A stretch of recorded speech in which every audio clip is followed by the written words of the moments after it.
joking around earlier, coming up with if we were going to run for anything, I don't care if it's office, whatever, to be the CEO of something, you had to come up with a slogan to try and win. Like you're trying to win. What would that slogan be? Cone, do you have one? I'm better than him. I like that. It's pretty easy. Blaine, you had a good one. How about this one? How about my pronouns are he, him? That's a surefire. You're getting elected. You're definitely going to win. Mine would be, I'll give you all money. You would never lose. I'll give you all money. Your opinion matters, all right? And I'll give you all money. That's how it works, I think. Who am I going to lose to? No, I think that's a really good one. I've been trying to sit here thinking about what mine would be. Like, I feel like it'd be like hashtag the truth or something. I don't know. It'd be, You'd hashtag the truth. Hashtag something? No, I'm just saying like the truth or something. Like, you know, like the truth is out there, but the aliens took that one. Shall set you free? Yeah. The picture. You'd be like, look me in the, actually my slogan would be, look me in the eyes, wait, stop looking at me. Yeah. And we'll see What about like make America like great again or something? No, that'll never work. An all-day sports channel? Yeah. The weather all day? Rick, that's never going to work. This will never work. Former NFL and Auburn DB Jerraud Powers is going to join us. We're going to break down our current Heisman Trophy candidate favorites, and we'll preview tonight's Falcons and Panthers matchup. Be a better fight in real life. I'm Jay Crane, and welcome to Crane & Company.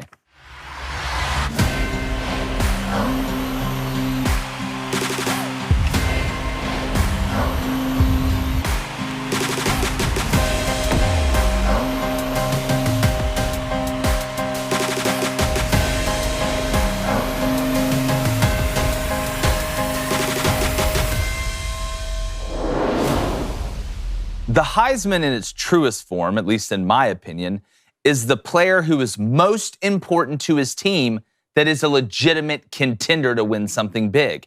Now, there are multiple players who fit this profile, but when you look at who's the most important, the absolute most necessary to their team, I feel like one person stands above the rest.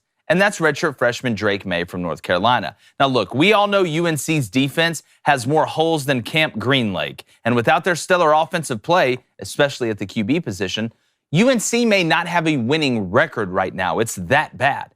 Now, the young gun has the stats to back it up, too. He's tied for first in the country with 31 touchdown passes to only 3 interceptions. His QBR is almost 90, and he's averaging almost 5 yards a carry with 4 more rectangular landings on the ground.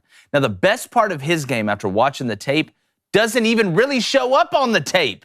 He's elusive inside and outside the pocket, but it's mental, it's cerebral. Now, he does have the ability to have touch or fire the fastball, but it's his instincts and his awareness that are way above his freshman status. And while he does have a little bit of that gunslinger Brett Favre mentality, he is talented enough to make 99.9% of the throws he attempts. We've seen him throw off platform, and he isn't afraid to stay in the pocket and take a hit, which is where quarterbacks are really judged. Now, North Carolina sits at 8-1 right now and 5-0 in the Coastal Division in the ACC. And with 2 more big games at Wake Forest and then at home against a ranked NC State, plus a possible ACC championship matchup against Clemson on the horizon, May will have more opportunities to have his Heisman moment. And we may just see another redshirt freshman win it. I'm going to bring in former Michigan gunslinger himself. 80% completion. 80%. I mean, this dude didn't miss. 80%? Talk about aim small, miss small. He's basically Mel Gibson from the Patriot. David Cone, my brother, former Western State Colorado wide receiver. He's flexing into the camera right now, making everybody feel awkward and weird. It's Blaine Crane, or as he's known on Fridays, Flaming Dragon. There's no awkwardness here, baby. There's no awkwardness. There's no awkwardness and confidence, I think. Is that Fact. Fact check true. Who's your Heisman favorite right now, Cone? Why is it Drake May? Right this second, so I pulled some stats. You guys want to hear some stats? Okay, so you were talking about Drake May, all right, 2,900 yards. We know about the 31 touchdowns, 3 picks. That comes with a 70% completion percentage, boys. I also pulled Hendon Hooker, 2,500 yards, 21 TDs, 2 picks. 71% completion percentage. Obviously, we talked about Hendon Hooker a couple weeks ago and said, I don't think he's going to catch the passing stats that some of these other guys have, so he has to bank some huge wins. He got one against Alabama, didn't get one against Georgia when he had the opportunity, but like we just said about Drake May, he's going to get more chances because I think Tennessee could still make the college football playoff. Pulled Bo Nix as well, 2,400 yards. He has 22 TDs and 5 interceptions, 73% completion percentage. Keep in mind, all these guys so far have one loss, as does let's see. Actually, no, Max Duggan and Stetson Bennett are both unbeaten. Max Duggan has 2,400 yards, 24 TDs, 2 interceptions. Stetson Bennett, guys, has 2,600 yards, only 11 touchdowns, and 3 interceptions. That's the quarterbacks. Yep.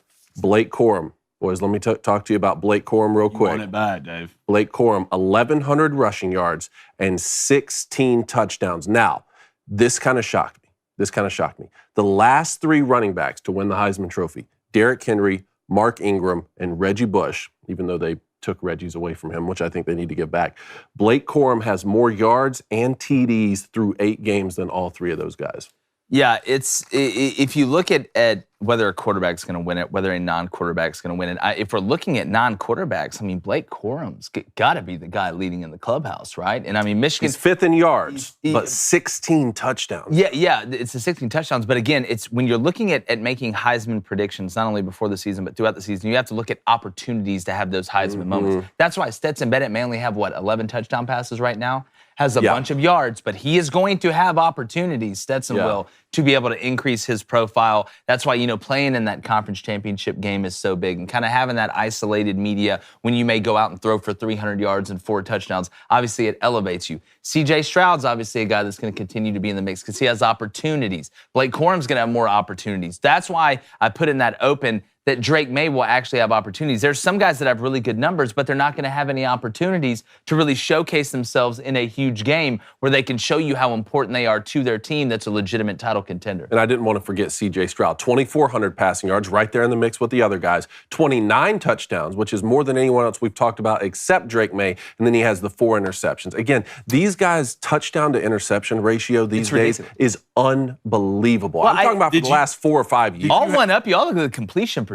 I've never seen this many guys in the 70% completion. Did you have Caleb Williams in there? No, not yet. No, Yeah, I have. We were getting to Caleb. This kid has 2,742 yards, 28 touchdowns, and 1 interception. Yeah, and he's got what on the horizon? Opportunity. Say his again. He has 2,700 yards, 28 touchdowns, and 1. Yeah, I think he's again, second. that is ridiculous. That's kind of like what Justin Fields when he had like 40 touchdowns and 2 picks or something like that. I mean, you're seeing the way that. And look, when you have quarterbacks that transfer, Caleb Williams is kind of an isolated example because the offense never changed for him. He just followed Lincoln Riley from Oklahoma to USC, so there was no learning curve there. You see Hendon, there was obviously a learning curve going from Virginia Tech to Tennessee, but Caleb has as good of a chance as anybody to win this thing right now because you still have UCLA left. Yes. You can make Notre the Dame. Pac-12 championship. Notre Dame left. Have some big-time opportunities to be able to continue to increase your profile. And, USC is still kind of under the radar a little bit because they haven't won that big game. The big game they played against Utah was a hell of a game. They lost it, close game late.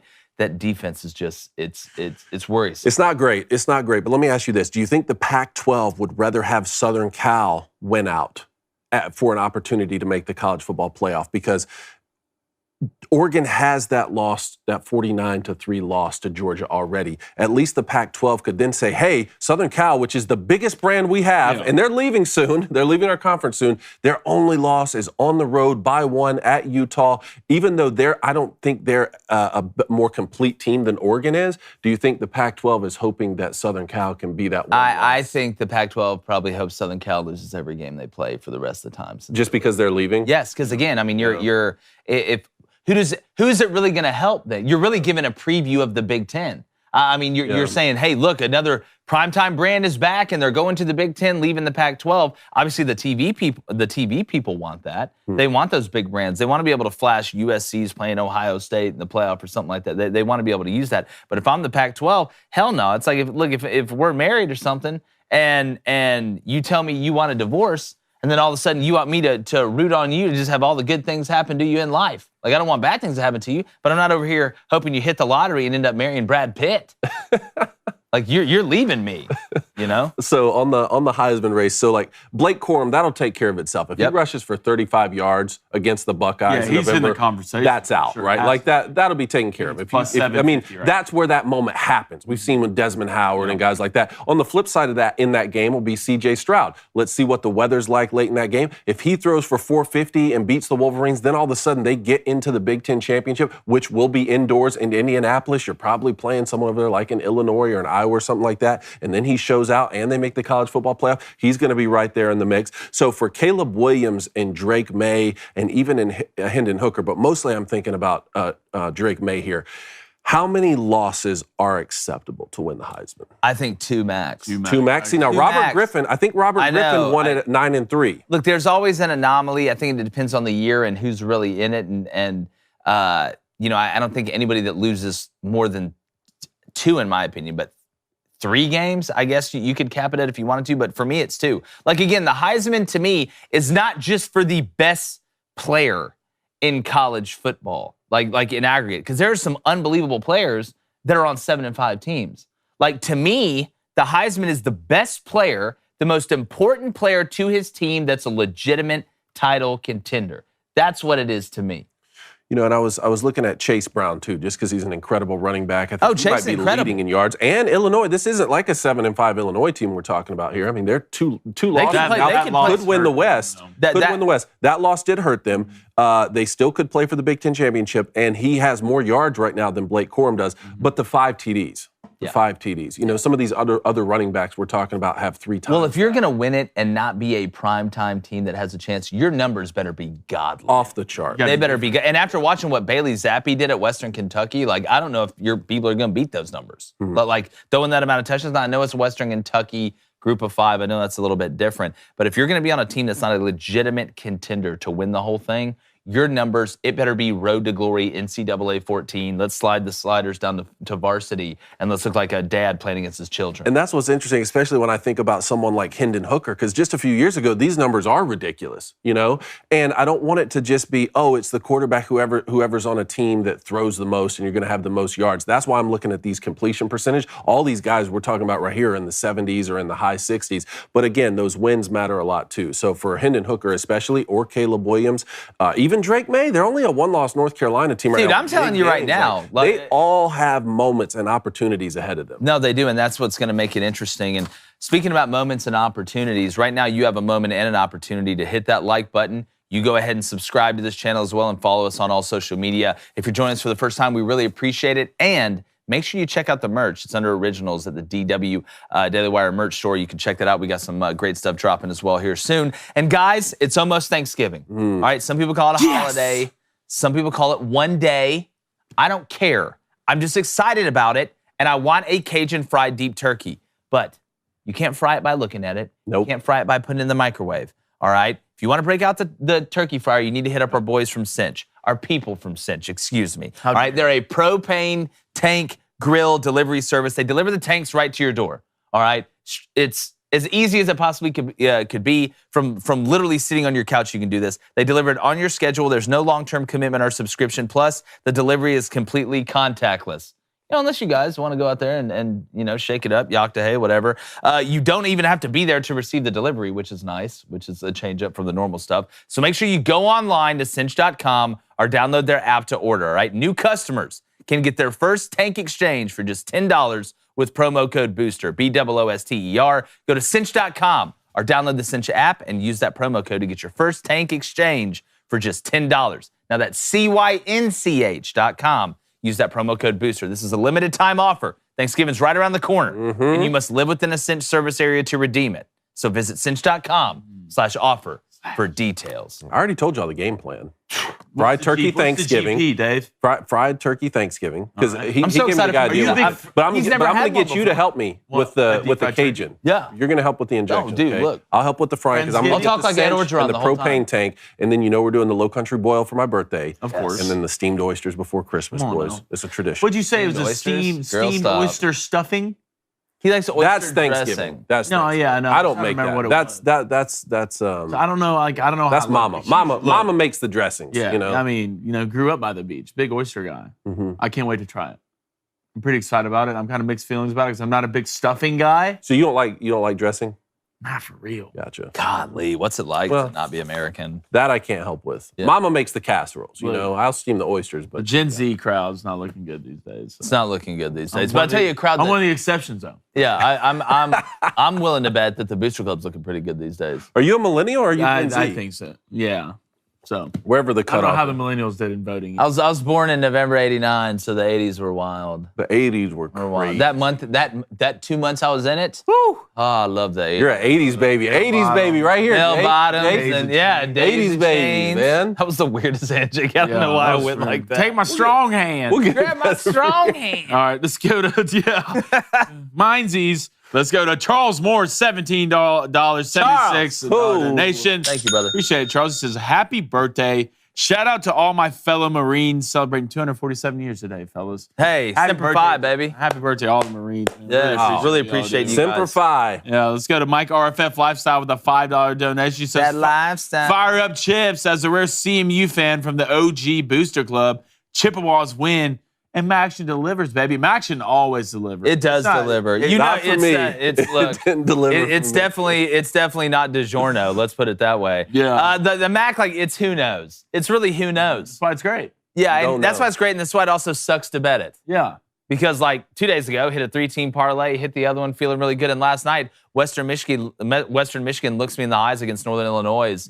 Northern Illinois, God, I hate when I put it. I do that all the time. Northern Illinois, who had a running quarterback in, who had to do a 2-minute drive, and he just runs. I think it was Q Power, or it may have been Power Read. First play runs for like 60 yards. Yeah, same thing with Central Michigan. They put this backup in. First play, he takes a 75. That monster that they Yeah. put in. He takes what 75. what cave did that Then guy he come takes out it from? 85. I had the over in the game. I was like, yeah, yes. Yes. There's always something that happens in a action game. Whether it's a backup quarterback, there's always going to be just some crazy quarter or half. That's why it's really always hard for me to take an under in a action game. Yeah. Because they're going to mess up.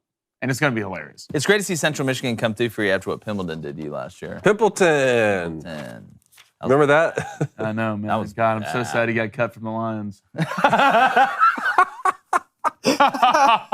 All right, let's go to Jordan Kilgo, $5 donation. People don't forget. Yeah, I'm officiating my first basketball game tonight. Oh, I'm tearing yes. down the system from the inside. God, Do you I love hate me it. by default now? Not if No, you're tearing it down, no, Jordan. You no. got a man on the inside. Jordan, listen, I need to report every week Yeah. at least one time on Yes. what you are doing to fix officiating. And it's your first time out there, so that means you got to tease somebody up. I don't care if it's a coach. I don't care if it's a player. I don't care if you're officiating a 9-year-old girl's basketball game. Somebody needs to get teed up. Somebody's going to open their mouth. If they're a bunch of kids, some dad's going to be pissed over there because you're not calling traveling on a bunch of 8-year-olds. You need to remember, you set the tone early. You can always start harder and get easier. It's very difficult to start easy and get harder. You set the tone early. What's his name? Jordan. Jordan. Kilgo. Don't be afraid to tell the kids the difference between a block and a charge, too, by the way. Be a teacher of the game, because I didn't know when I was playing Little League basketball. No, so the I kid was coming down he was also the running back across town. He was coming he's down the doing lane that. like this right here, No. and I was trying to stop him. I kept getting called for a foul. I didn't know the difference between a block and a charge. No, and I'm gonna have to disagree with you there. The coach's job is to teach. Look, in Little I don't League, want the referee in Little League, telling it's a me what to communal. It's a communal aspect. Okay, Oh, Mom was freaking out. From Oh, the you're talking stands, to like bro. little kids.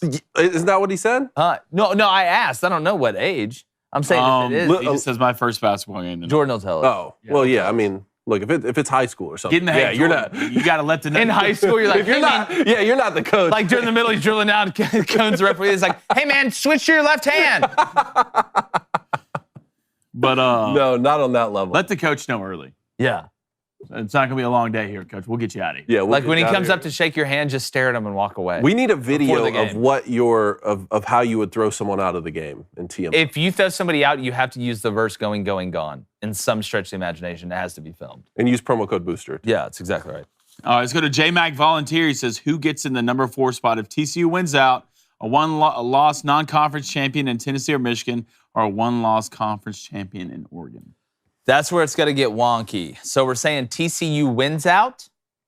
Okay, that's what we're saying? Yep. Then All it's right. them. So I don't know. They may get that 3 slot, though, Cone. Oh, you're talking He's talking about that 4 spot. Oh, I thought he was talking about if that was only the 4th spot left. TCU, if they went out, they're in. So you might as well throw them in. You're getting an SEC team in. You're getting a Big Ten team in. That's why that Clemson loss was so big. And now we look out to the Pac-12 with Oregon and UCLA and USC, and we have a bunch of one-loss teams that really all play each other down the stretch, including what would be the Pac-12 championship game. I think that fourth spot, if it ended up like that, if Oregon went out, it'd go to Oregon. I think you'd end up seeing, let's just say Georgia. Let's just say Michigan, too, if Michigan beats Ohio State. Let's say you get TCU undefeated. They're going to be 3. That fourth spot, I don't think they're going to put Ohio State in over Oregon. If Oregon wins out with that one loss to Georgia, if Ohio State loses to Michigan at home. If they lose at home, but what if it's the other way around? What if Michigan loses on the road by 1? And you have an Oregon team and a Tennessee team who both already lost to Georgia, who's in the playoff. See, that's where it's you're damned if you're doing, damned if you don't. Like that's why when you're like, that's why we needed the 12 team. Because essentially all 3 of those teams. I mean, I know Oregon and Georgia played on a neutral site in Atlanta, but come on, de facto. So Oregon lost on the road to Georgia, Tennessee lost on the road to Georgia, and then Michigan would have lost on the road. If it's a close game, let's say by a couple points, but it's always better to lose early in the year than late. That's another thing. I think what you'll see is they'll say to Tennessee, all right, we have representation from the SEC in Georgia and from the East, which they're both in. I'm not saying this is right. I think Tennessee is the top 4 team in the country, but I do think they'd go with a conference champion with the same loss. I think that'd be kind of the tiebreaker that they looked at. And Oregon's strength of record is going to be pretty good with the way their season finishes. And then obviously in the conference championship game if they make it. So I think Oregon would get that last spot. And honestly, as big of a brand as Michigan is, and as well as they travel, it does not help them that they got blown out last year. I know that shouldn't play into it. Yeah, but if it comes down, if we're coming down to splitting hairs and then splitting them again, and Oregon lost early in the year and Michigan were to lose late in the year, it may pop into some people's heads on the committee. Yeah, it's again they are human beings, which Elon's working on that. All right, one more, Blaine, then we're gonna get to 5 big questions. Let's go to Texas Ed. What's up, brother? Texas Says we all know Bijan Robinson is in the conversation for best player, but 3 losses exclude him from the Heisman. Yeah, it's a good point, though. It's look, Bijan's numbers are really good. He's very talented, but Texas, I mean, the 3 losses, you're really out of contention. Texas Ed, was it you that told me you saw the frog in the garage and then he disappeared? Is that? I want to see if that was Texas Ed or not. Somebody reached out on social media. Actually, you know what? They said that there was a frog in their garage. He disappeared. He's presumed dead, which is a very gloomy way to look at what happened to the frog. The investigation's still ongoing. But look, you got to trust the signs. To me, if the frog went in there, the guy said they didn't lock eyes. All right, so it's tough to get a sign if you don't lock eyes. But he said he didn't see him, which means to me you're embarrassed. Why would you be embarrassed? Your defense isn't that good, and you're playing Texas. So I told him take Texas -6. I went in there to see the sign. It's hard for me to tell you what to trust when I'm not there to see it. Yeah. But sometimes you got to go with your gut. No squirrels, though. No squirrels. No squirrels. So here's Bijan Robinson, 1,129 rushing yards so far this season. That's like 60 behind Blake Corum, and then 12 touchdowns. Yeah. What's the average in a carry? 5.9. That's pretty good, fellas. Pretty good. All right, Coney, let's get to 5 big questions. Let's do it. Will Jeff Saturday be the long-term solution for the Colts? I don't think so. I don't think so. I think they're going to end up hiring somebody that does have more experience. But when it comes down to all the trash and things that have been said about Jeff Saturday getting this job, anywhere from racism to organizational nepotism, I saw somebody say, watch Jeff Saturday talk about this whole situation. I'm not even going to say anything after this. Like, this is the best way you can possibly say it. Jeff Saturday during a press conference. This is great stuff. Let's play the clip. Here's the deal. Everybody talks about I'm completely comfortable in who I am as a man, bro. I know I can lead men. I know the game of football, and I'm passionate about it. I have no fear about, are you as qualified as somebody else, bro? I spent 14 years in a locker room. I went to playoffs 12 times. I got 5 dudes in the Hall of Fame that I play with. You don't think I've seen greatness? You don't think I've seen how people prepare, how they coach, how they GM, how they work? I mean, won Super Bowls, been to 2. Like, here's the deal, man. None of us are promised a good job. I may be terrible at this. And after 8 games, I'll say, God bless you. I am no good. I may be really good at it. I got no idea. But I dang sure ain't going to back down. I can tell you that. That's put phenomenally. I just laugh when people talk about experience, like real world experience isn't a thing. I mean, if you've ever been a part of a football team or an organization that has to do anything with football, you realize how much the coaches and players interact. I mean, you're literally right next to each other. So especially at that level. I mean, at that level, the player, I mean, look at half the quarterbacks in the NFL are coaches. That's really what they are. Look at the NBA. You think they're telling LeBron what to do? You think they're telling Steph Curry what to do? You think they're telling any star in the NBA what to do? No. So when you have people like Joy Taylor talk about stupid things like this and talk about lack of experience, Joy, he's never had the word coach by his name, but he's been around coaches his whole life at a high level. He's won a Super Bowl as a player. He was the center. The center is as much of the coach of the offense as anybody is. They have to know everything. Jeff Saturday was one of the best centers to ever play, and he understands what it takes. And again, I thought he put it perfectly, and I don't want to stand on it too long, but it just goes to show you that some of these, these people in sports media, they don't have enough information, and they're not good enough at being able to actually cover a sport. They have to say something, clickbaity or ridiculous that's not true to try and get their point across. We call that ignorance. Governments that have used it to take over people's minds. It's propaganda is what it is. That's all it is at the end of the day, because it's misinformed information. Therefore, it's misinformation. And I think Jeff Saturday absolutely rocked that press conference. Well, when I first saw the news that Jeff Saturday was going to be the interim coach of the Colts, I certainly thought it was unorthodox. I think we can at least agree with that. But it's not like he's not affiliated. Like, let's at least don't say that. I mean, this guy was a 6-time Pro Bowler, Super Bowl champion with the Colts. And my first thought was, okay, this is like a stopgap interim, placeholder until they can find a permanent coach, because he's been with the franchise for so long. But if your first thought is you immediately jump to, well, he's a person who's not qualified for that job, then I think that's a conversation we can have. But why would race need to come into play? I mean, if your first thought is he's not qualified for that job and it should have been a black guy who got that job, I don't understand how we get to that bridge unless you're going to open it up to every single race. I mean, I never saw anyone get mad at this information that there's no Asian head coaches in the NFL, or that there's, that there are no other Hispanic head coaches. It's not in good faith why that argument's made.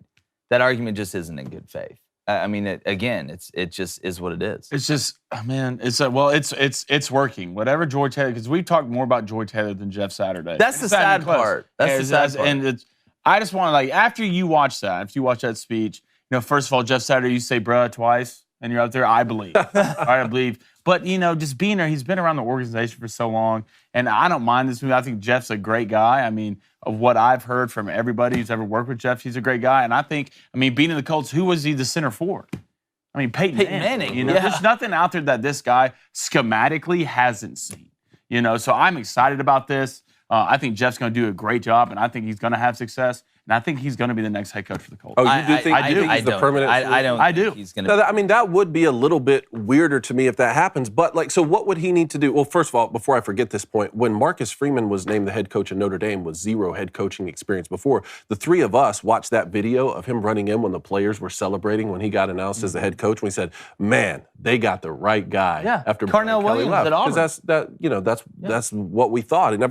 I've never wanted someone to get a job over someone else because they had the same skin color as them. Clearly there are people out there. Clearly there are people out there who are thinking that way. Yeah, well, so don't come to me and talk about racism. Yeah, like I said, a lot of people, and this happens I think across the board, a lot of people aren't talented enough to be able to attach themselves to anything other than what they look like or what somebody else looks like. So it's for immutable characteristics. So what I mean by that is, and that's not saying you don't look at race sometimes and things. There are times where you do. But when you look at everything through that prism, it's like an excuse to take away from you not achieving something. Like it's the first thing people jump to. Oh, well, I didn't achieve success in my life the way that I wanted to. It must be somebody else's fault. And it's a lot easier to blame other people than to blame yourself for not achieving something. And if you look a certain way, or you can jump and say, well, the first thing I can use as an excuse is the way that I look, that's even easier. So a lot of times when it's used, and that's, again, not saying that racism doesn't exist. It exists for all races. Racism isn't owned by one race. If it was owned by one race, there'd only be one race. So I think that's where we get It's hard to argue systematic racism with an organization that had the first black head coach to win a Super Bowl, and then his replacement was also Jim Caldwell. Yeah. It's always You know going to be what I mean? something. It'll But always my be question something. It'll to never you, be good. though, is if you do think that Jeff Saturday is going to be the long-term coach of the Colts, how's this thing going to play out the rest of the year? I mean, the Colts are not good. You They're would not have going to to- all of a I sudden mean, I start don't winning know. games. So if they keep losing games with him as the interim head coach, which is likely, what is going to happen over the course of this offseason when people are saying he wasn't qualified for the job, they didn't turn it around when he was the interim, now you've made him the full-time coach. I mean, how's that going to play out? Well, I think one is going to be how they lose games. The Colts are inept on all sides of offense, defense. I mean, special teams, NFL, so they're decent. But I think they're going to play a lot harder under Jeff, and I think they're going to look a lot better, a lot smoother. I mean, you go back and look at this. Jonathan Taylor was the best running back in the NFL last year. And it's not just like this entire offensive line has disappeared. Are there different guys? These are the same guys except one guy. And what does Jeff Saturday do, right? What has he done his whole life? He coaches offensive line. So right now, if you're the Colts and you start with that offensive line, right, with that back you have, I know Sam Ehlinger's not going to be the guy. Matt Ryan's on the bench. I know that. But if you start running the ball better and look better and you get these guys starting believing, and if even NFL guys have to be somewhat believing in their coach. You know, the Titans don't have the best roster in the NFL. I mean, Malik Willis, the quarterback, they played their ass off for the Chiefs. They played their ass off for Mike Vrabel. Every game, every time I watch the Titans play, physicality is never a question, effort's never a question. I think you're going to see the same thing with the Colts because right now the Colts can't get any worse. I'm going to be honest. I think there's maybe a 10% chance he gets the head coaching job. I just, again, you can get guys to play hard, and that's guys will play a punch above their weight and play better. You get them motivated. We know the talent gap in the NFL is a lot closer than it is from top to bottom in college. I just don't see a way with this roster, even with Jeff Saturday getting them up, ready to go. I don't think he'll be the next head coach. All right, Falcons versus Panthers tonight. We saw the Falcons, they draft Desmond Ridder in this past offseason. They pick up Marcus Mariota. We were questioning that. We're like, hey, are they trying to, rebuild? Are they going to get a big-time quarterback this next season? Now, all of a sudden, they've been winning a lot of games. They're, in contention for the NFC East. Are the Falcons a legitimate contender? What's the game plan here for the rest of the season? I think that they're kind of in that purgatorial situation where we're in a position to be able to do something and have a good year, a lot better year than what anybody thought. I mean, we were talking about tanking for Bryce Young. Marcus has played well, especially on the ground. Hasn't been very efficient with the deep ball, but what makes the Falcons effective is their run game. Cordarrelle Patterson coming back, he's an absolute monster. Tyler Algiers, a guy that I'm going to bet on tonight, has been fantastic. The offensive line's been pretty good, too. So Kyle Pitts has come on a little bit, too, for the Falcons. If you've noticed here lately, especially if you're a fantasy owner, I guarantee you've noticed Kyle Pitts is starting to produce at least something compared to not producing anything. If I'm the Falcons right now, I just don't know the mindset of not trying to win. I don't know how to do that. Like, I don't know how you would even go about that. I don't understand. Like, I understand the theory. I don't like it. I don't like tanking. I just don't know how you implement that. What do I do? Go play the worst players? I think if you're the Falcons, you go try and win it. I mean, hell, even look at the Panthers. A couple weeks ago, I mean, they were playing to see if they were going to be the leaders in the NFC South. And they're having a horrible year. NFC South, that's what I meant to say earlier. Yeah, I know what you meant. But at the end of the day, if you're the Falcons, you got to go out there. I mean, this is a very winnable game to me. If you look at the way this game's setting up, the elements are going to be rough from a weather standpoint. P.J. Walker and the Panthers are coming off a game last week in which they got absolutely drilled. He was 3 for 10 with 9 yards passing at halftime. And they'd given up what felt like 1 million points to the Bengals, who ran through that defense like a Swiss cheese factory. So when you look at the Falcons, I think you've got to still try and go get it. Go try and make the playoff and see what happens. Now, again, if you want to tank, like, I don't know how you go about that. Too late for that. Yeah, I know. It is. I mean, too late for that. I mean, you're playing too good. I mean, right now, Marcus Mariota's been one of the biggest surprises in the NFL. Him and Geno outside Smith, of Geno man. Smith. Yeah.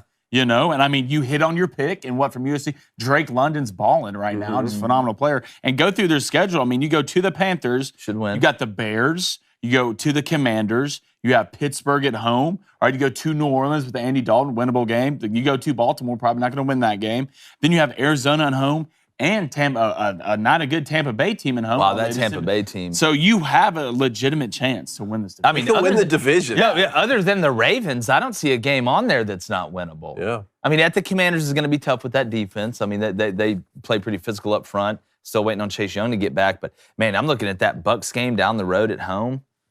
That could be a huge game sliding up toward the end there. That could be absolutely massive. Talk about a franchise that rebuilt in the right way. The Astros, obviously World Series champions, and Dusty Baker's going to run it back next year. I mean, are they destined to repeat?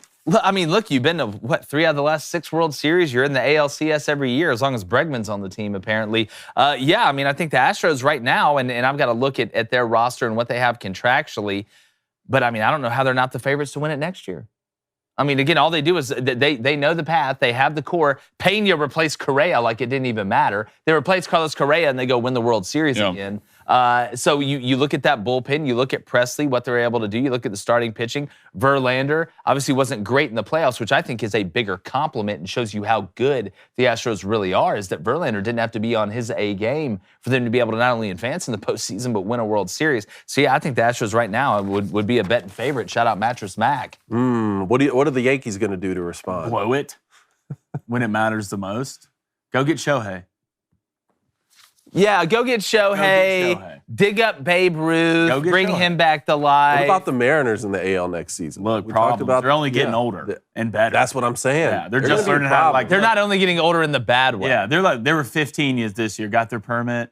You know, this thing felt good. Dow was in the front seat. Make sure I was safe. Next year we got the license. Sports car. Yeah, we got the license. We're seeing how fast this thing goes. Smell you later. 11:30 at night. No, look, I'm with it. I mean, Jerraud, come on, man. All right. Logan Gilbert. That they're just throwing it as hard as humanly possible. I'd take you to France. NBA. Dude, stop. Talking about interim head coaches. Jacques Vaughn, who's been serving as the interim for the Nets, has officially been named the head coach of the Nets. They're not going to go with Ime Udoka from the Celtics, which we thought he might take the head coach. Yeah, they said they didn't go with Udoka because of all the stuff going on with Kyrie, and it just would add another big distraction because obviously there'd be backlash, even though there really shouldn't. If you're going to get mad at Udoka, get mad at him that he cheated on his fiance, not because he had a consensual relationship with a woman in the organization. When I look at this hire, very excited for Jacques Vaughn. Getting a chance to do his thing. He's earned the right to do it. My question is the NBA the sport where the head coach matters the least? Got to be. It's got to be. Major League Baseball, I think, is second. I think it's a close second. But in the NBA, let's be honest. Let's really be honest. How much and people say, oh, no, there's a ton of coaching that's going on. There's coaching left to right. Look at that huddle during timeout for teams that are legit contenders. I don't think guys are walking around telling these NBA stars, hey, here's what we're going to do, guys. We're going to run the swinging gate. Yeah. We're going to take it around. You're going to dribble around. LeBron, shut up. You're going to dribble around. All right, then you're going to kick it to the corner and go to the wing. Here's what they're going to do. Be like, listen, we're going to go 5 out. Yeah. All right, LeBron, you just be LeBron. They just get in the huddle and be like, Steph, if you were me, yeah. All right, what would you say right now? Yeah, if you were the coach, Steph, what would you tell the team? I like that. All right, guys, let's do that. This says clipboard. Does this shoot better on it? Yeah. We need to shoot better. When you look at someone like Phil Jackson, the way he was able to, really turn Michael Jordan and the Bulls into a championship team. And it's ego management. That's what it is. Head coaching in the NBA, to me, isn't as much schematical as it is ego management. Especially when you're having to deal with multiple stars. Like Eric Spoelstra, having to deal with 3 mega stars on the same team. Kudos to you. You earned it, bro. Like, you 100% earned it. Dealing with the ego side of it, dealing with the mental side as a coach, to me, there's way more nuance and it's way more intricate than doing with the schematic side.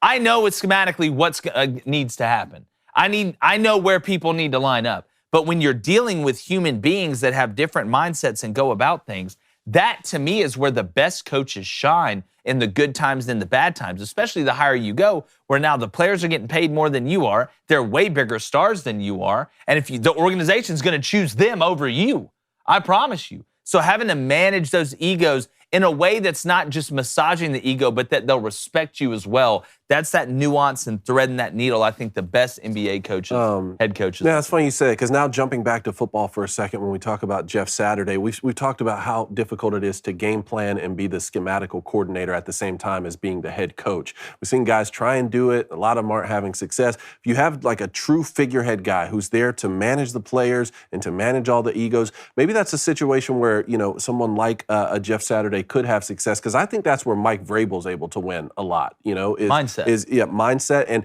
I'm a little surprised that Dan Campbell hasn't had more success with Detroit so far, because he seems like that same type of coach. You have to have both, right? You can't just completely abandon the schematics. But it is interesting to see how the breakdown between like figurehead coaches who are there to really, guide the team and manage the team versus well, yeah. If you're going to be one of the ego managers or a CEO head coach, as we talk about it, you need to know how to hire people. Like that, not that you don't need to know how to hire people. If you're somebody like Hugh Freeze, that's basically the OC, you need to know how to hire people. But it is unbelievably important, if you are not going to be in there game planning and schematically doing things, that you hire the right people that know how to do that you trust, and then you'll let them coach. The best head coaches let their coaches coach. You trust me enough to hire me, trust me enough to let me implement things the way I want through your vision, through your identity. And obviously, you're the figurehead, but the best coaches let their coaches coach. All right, last one here. Brittany Griner has now been moved from a Moscow prison to a penal colony. This is the next evolution in this process. I mean, do you think she's going to be she's going to come back to America soon, or? Man, I hope so. Look, it's a terrible situation, and we've poked fun when it first came out, and it was a terrible decision by her, and she's paying the price for it. But I think in that same vein, I mean, obviously I'm sympathetic toward her situation. It's a horrible situation, especially when you look at Russia right now, the uncertainty that she must be going through. But again, you made the mistake. Now you're paying a little bit more for the mistake than you made, but I do think she ends up coming back at some point. Now that the midterms are over, I'm interested to see how that works out. But I hope when she does come back, she has a new appreciation for the country that she repeatedly trashed. Yeah, it sounds like the administration made a legitimate offer in the summer, like in June or July, for her exchange. Yeah, they were going to give back the Russian John Wick or whoever it was. Victor Bout. You play stupid games, you win stupid prizes. So I mean, this is what happens. We all want to see her come back, but we can't. Like, I understand getting somebody back, but we just can't open up the. Yeah, I mean, I don't. Terrorists back. Yeah, like it sucks. Is it worth? I mean, ask yourself this: is it worth 10,000 people dying in some sort of terrorist attack that this arms dealer moved the arms to happen? Is that worth it? I don't think it is. I mean, if it was me, if my ass was over there, if I was over there, nobody'd say a word. I mean, it's a bad situation all around. Yeah. All right. That's all I have here. I mean, a couple other things. Matt Stafford entered concussion protocol. Yep. No. Yep. South Florida fired Rams. John Walford. Who? I thought he was the lawyer for the Rams. John Walford? That's what my research indicates. I know every player in the NFL. Who in God's name is John Walford? Why is that? I can see a commercial called 1-800-JOHN. Yeah, what ambulance is this guy chasing? I wouldn't know John Walford if he walked in here in a shirt that says, I'm John Walford. I even knew who P.J. Walker was. I was like, you mean Philip? Look, that's what his stats say. John, come right here. All right, Sunday, I need you to still throw it to Cooper Kupp. I don't need this to change. All right? Yeah. Let's know who we are. Matt, look in my eyes. Cooper, maybe a couple times swing it to the back. But other than that, hey, I need 20 plus. I feel like this is going to be Colin Kaepernick with his haircut and like changing the way he looks to try and like a legitimate like different mustache, like one of those Italian ones that comes around like this. But yeah, his name's John Walford. Just sounds like a made up name. Last couple things here. South Florida fired Jeff Scott. Don't understand why you can't win in South Florida. South Florida. You should be the fastest team on the planet. Yeah. If you've ever recruited Florida, the further south you go, the faster they get. It's harder to get linemen down there. Harder to get linemen, but like you look at UCF where they're at. How South Florida is bad at football blows my mind. I'll never understand. Blows my mind. That's like being like, yeah, man, whoo, Southern California, terrible wine. Absolutely the worst. It doesn't make sense. All right, let's go to little Kev Sis right here, $5 donation. Yeah, thanks, bro. Just repping Tulsa, finally joining the Booster Club. Thank y'all for the best, most entertaining sports show I've ever seen from SoCal. Go Trojans. Hey, appreciate that, man. Yeah, look, it's going to get interesting with USC. Appreciate the donation as well. What was the first thing?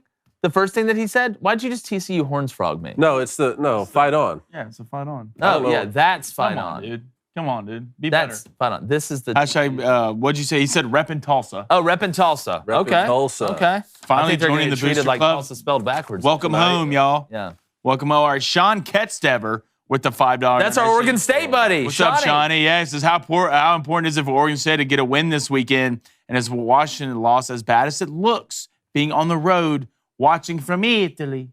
Now, first off, shout out.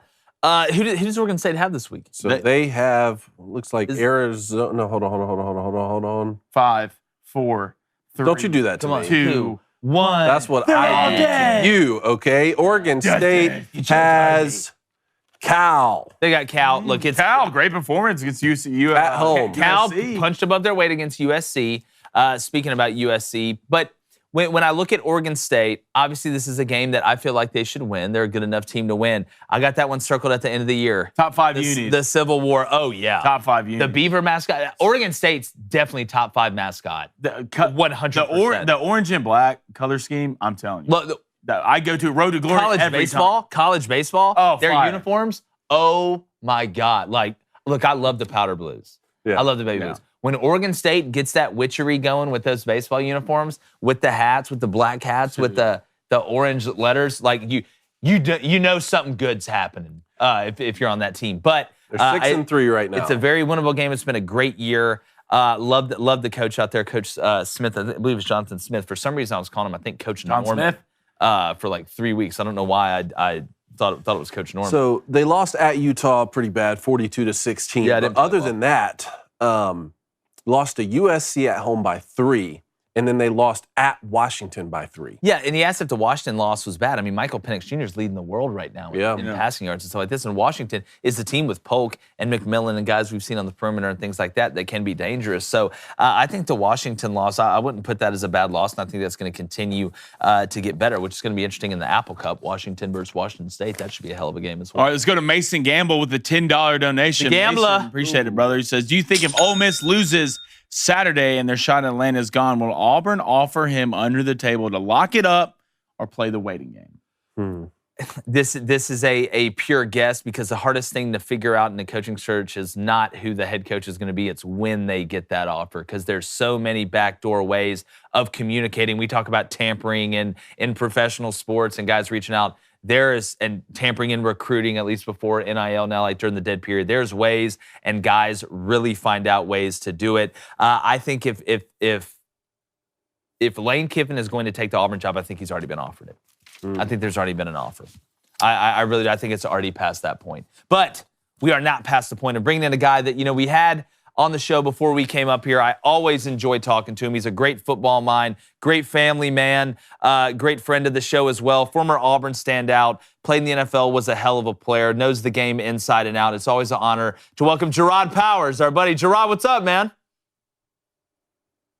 What's up, man? How y'all doing? Doing good. I appreciate you taking some time. A little running around, knocking out some errands this morning, huh?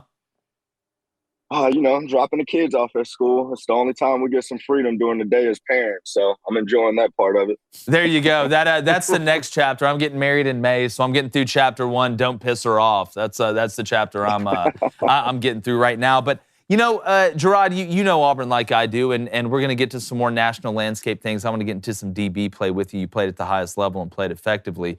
But I want to tip my hat to Carnell Williams. I think he has done an outstanding job taking over as the interim, getting those guys fired up to play, and watching the way they played against Mississippi State. There was nothing fake about that to me, Jerraud. And I always tell people, they say, well, why do you think the college game is better than the pro game? Well, I think there's a more local feel to it. I think that most people love the place, not just the football team. I think that's what separates Auburn. So when I hear Cadillac talk about Auburn and what it means to him, and I don't think that the new head coach, because I don't think Caddy's going to get it yet. I don't think it's his time yet. But I don't think the new head coach should be told to keep him. But, man, he's making it damn hard not to keep him around, especially the way he's hitting the recruiting trail right now. Man, I'm so happy that Lack got the opportunity just because it's one of our own guys, a guy that, we saw get highly recruited in the state of Alabama, go to Auburn, make a name for himself, be a high draft pick.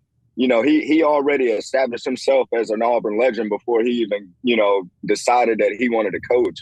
So to see him get that opportunity and get that energy and that fire back in the program, man, I mean, that's what Auburn is about. And I'm really looking forward to this weekend. We're heading to Auburn tomorrow, and from my knowledge, the entire alumni chapter is coming back, wow. To support LAC and doing all that, man. But just to see his energy on the sideline, man, he couldn't sit still. Even though I wanted to beat Mississippi State and I was trying to be locked in, I couldn't stop laughing because me knowing Lack, man, he was just so dang excited on that sideline. I couldn't stop looking at him and laughing and taking the game serious. Yeah, as a guy that literally should have worn a Fitbit every game walking up and down the sideline, my legs wouldn't work after the game. I didn't even play. Like, that's how much you walk. Watching Caddy get excited like that and knowing the type person he is, and I think it's such a big compliment to him, all you guys coming back. I think that's the biggest compliment that can get paid to a former teammate, a guy that's doing what Lack is doing, by having all you guys come back. But outside of that, Jerraud, is there a couple names that you're kind of looking at that if you were the athletic director, if you were John Cohen, who are a couple guys that you would kind of point out and look at and say, I want to give him a shot? Man, I'm thinking Hugh Freeze. I would love Lane. I would love Dion and all those things. But when you look at it, man, the report comes out, Dion's in the airplane, he's in Atlanta and all this type of stuff. And then he makes a public report, saying that has nothing to do with Auburn. You look at Lane Kiffin, I would love Lane as well. But then, he publicly comes out and says Auburn should go hire Dion. You look at Dan Lanning, he publicly comes out, says the grass is not always greener on the other side, and then boom, you look at Hugh Freeze, and he comes out, hey, I know how to win. Mm-hmm. And when you watch Hugh Freeze and everywhere he's been, he win. I know he has baggage, but hey, everybody loves our basketball program right now. And Bruce Pearl has some baggage coming into that basketball program. See what happens. So you really got to find – we can't miss on this hire, man.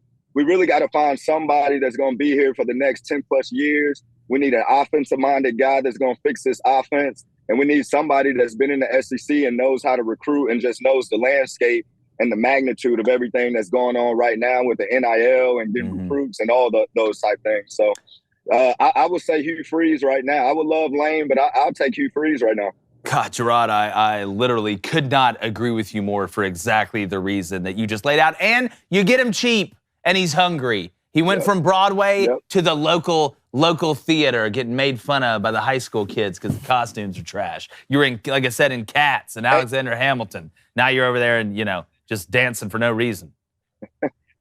No, you're right, man. I think he's motivated. I mean, I know he didn't want to leave Ole Miss the way that he did and, the things that happened over there. But, I mean, you're talking about a guy that's beat Nick Saban. You're talking about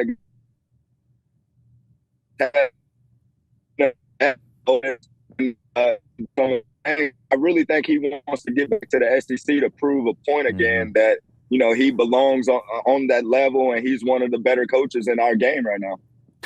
Couldn't agree more. I think Hugh Freeze would be a great hire. I'll tell you another guy's name I brought up recently. Jerraud, you just said you want a guy who's won in the SEC, who's beaten Nick Saban. You can look past some baggage. Look, a couple weeks ago, I brought up the name Urban Meyer. And Auburn fans, well, you would have thought, man, I started some sort of war here because I think Urban Meyer is going to coach in college again. I think his failure at the Jacksonville Jaguars is going to motivate him to get back in the college game. I think he's going to win wherever he goes, even though there is some baggage. Am I crazy on this thing here? No, you're not crazy. Urban's a great coach, man. He definitely knows how to win. He definitely can win immediately as well.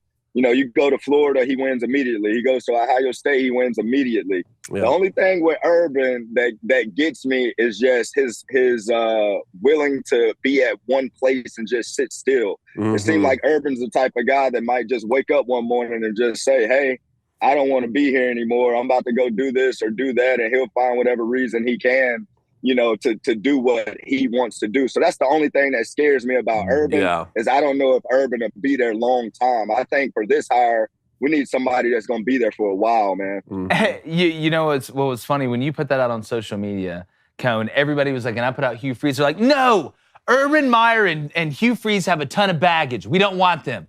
But Lane Kiffin on Joey Freshwater. Joey Freshwater. You don't want Hugh Freeze or Urban Meyer, but no, Lane Kiffin's good. And not even that. You see the way he left Tennessee? That was the crazy part. Like all the Auburn fans who responded and said, no, I don't think it wouldn't be a good character fit for us. That I can get behind. But don't tell me you don't want Urban Meyer, but then would take Lane Kiffin or Hugh Freeze or something like that. I agree with your point on staying in one place, which shocks me even more that Urban Meyer's been able to have the success he has. He wins right away and then leaves a team. And this is with the Buckeyes, Jim Tressel left a great program there. He was able to pick up right off the bat. But, when you were looking at the way Florida was or what he did with Utah, he clearly can win. I mean, look, the guy can just win. But moving on, it's a unique situation here because Auburn has an interim head coach right now. Your alma mater with Cadillac Williams, a friend of the show who we really love. The Colts now just hired Jeff Saturday, who was a former player, balled out there, interim head coach with, you played for a lot of different kind of coaches. What type of head coach are you really looking for? We talk about CEOs versus schematical guys, and you're talking about bringing Hugh Freeze in, who would clearly know how to run an offense. What are you looking for when you play for a head coach? Man, I'm looking for somebody that's going to be honest with me, first and foremost. I think sometimes with these new age and recruit, the new generation type of kids, they're looking for best friends. And I don't think that's really the right route to go about picking a school or picking, what head coach you want to play for. I'm looking for somebody that's going to hold everybody accountable, be honest with the players, and really draw that line between player and coach. Because you can have coaches that are great, player type coaches, coaches that players run through a wall for, but there's still a line drawn to where that's player and that's coach. I think in the past we've got too buddy with some of the players, and it's kind of holding us back in a sense to where I think players be looking at coaches as more so as friends and not a coach that's developing them to get them ready for that next level. So I'm looking for somebody that's going to bring a discipline aspect, honesty aspect, and just hold everybody accountable and worry about the X's and O's. So that's a good point. Is that tougher for someone like Cadillac Williams or Jeff Saturday or Dan Campbell or even really, Mike Vrabel was a great former player. College versus NFL. To me, I feel like it'd be harder in the NFL because they're making more money than you. Yeah, when I look at Dan Campbell with the Lions, we saw the two-a-days or Hard Knocks, the episodes, being a former player, he was able to connect in a great way with those guys, but does that create a blurred line where it's he's more of a friend? When I look at Nick Saban, there's a line and it doesn't get crossed, No, even with the situation with Lack, Lack's done a good job being the running back coach and doing all those things, but now him as a head coach, it's up to that coach to draw that line. You can be player friendly all you want, but when it's time to play ball, when it's time to work, when it's time to do, those type of things, it has to be no, we know that's coach. That's not, Cadillac that's walking in the hallways with all the energy and all those things. So it's really up to the player. And you bring up Jeff Saturday, and I know everybody's going crazy about Jeff Saturday just out of the blue getting this job. I played with Jeff. He's probably one of the best leaders I've ever been around. So sometimes it's not necessarily experience or what your resume is. Sometimes you need somebody that just knows what it's like to be in the fire, knows what it's like to, what the locker room is going through and all those things. And that's why you hire great assistant coaches around you to kind of worry about the football aspect. And then you as a head coach is more of a CEO. You want to make sure you put everybody in position to be able to do their job effectively. Yeah. The best coaches I've been around always treated their assistants like head coaches. Bruce Arians was big on all his assistants being head coaches of their room. So he didn't really give them rules and regulations on how to run their room. He wanted them to really run their room like they're the head guy in charge. So sometimes you just got to be a good CEO and just put great people around you and keep that thing going. Man, that's good to such hear. A great that's point. Great. And Jeff Saturday's the center. It's like I said, if I had to pick one person on offense to do my taxes and not screw it up, it'd be the center. Me too. And then again, we talk about letting your coaches coach. Go ahead, Jerraud. I was about to say, I know I'm short on time, but that's a good point. When you're talking about football positions, the center position, middle linebacker, safety, and quarterback are the four positions to where if you're looking for somebody to lead, those are typically the positions that are leading your team because everybody got to look at them to get play calls, look at them to get checks, look at them to get everything because they're the closest ones that's speaking to the CEO or the coaches that's making the decision. So when it comes to players becoming head coaches, players become coaches, I like to go back and look at what position some of these former players played, and normally it's a position of leadership within the team. Yep. And location, geography matters. Where are all those positions? In the middle of the field, too. Yep. So exactly. It goes hand in hand. Go ahead, Blaine. Yep. All right, Jerraud, we're going to go straight to the fans here, aka the Booster Club. Texas Ed wants to know, given the strength of the SEC, how far behind the 8 ball does the wrong hire set Auburn back as a program? Man, I think it sets us back tremendously if we miss on this one. I mean, you just got to look around you. I mean, we got Georgia in our backyard, Alabama in our backyard. Now you look at Tennessee that's right down the road and what they're doing. LSU. I mean, we can't. LSU, we can't miss because we see other schools making hires, and within a year or two, they're turning that thing around. I mean, you look at Tennessee with Heupel, man, he was put in a tough situation, late hire, the program is dysfunctional, all these things, and then all of a sudden you blink 2 eyes, and they're one of the better programs in the country right now. He's doing a tremendous job. So I think we're done with the excuses on the hiring. Now it's about the boosters and the people that making decisions, because everybody know about Auburn and everybody that's making decisions for Auburn. It's time that we get on the same page and get it right, man. We can't miss with this hire because in real time, things are happening now. We don't know what's the future with the NIL and recruiting and all this thing. Everything's like wild, wild west right now, and Auburn's in a great spot. You look at the new football facility that we got opening, and then when it comes to NIL money, we're one of the better schools in the country that's doing the NIL thing. So if you get the right hire right now, man, it can really blossom the football program along with all the other programs that's doing a good job at Auburn right now. Definitely. Well, Jerraud, man, I really appreciate you taking some time. I know you're a busy guy. You know how much respect I got for you, my friend. We've talked for a while now. Wish I could head down there and see you guys this weekend, but I'm sure we'll link up soon. For sure, man. I appreciate you guys having me. Hey, and I like the upgrade. We can tell you guys are getting money now. Last time we talked, there we go. You get money like you. So now I'm looking at the spread. Hey.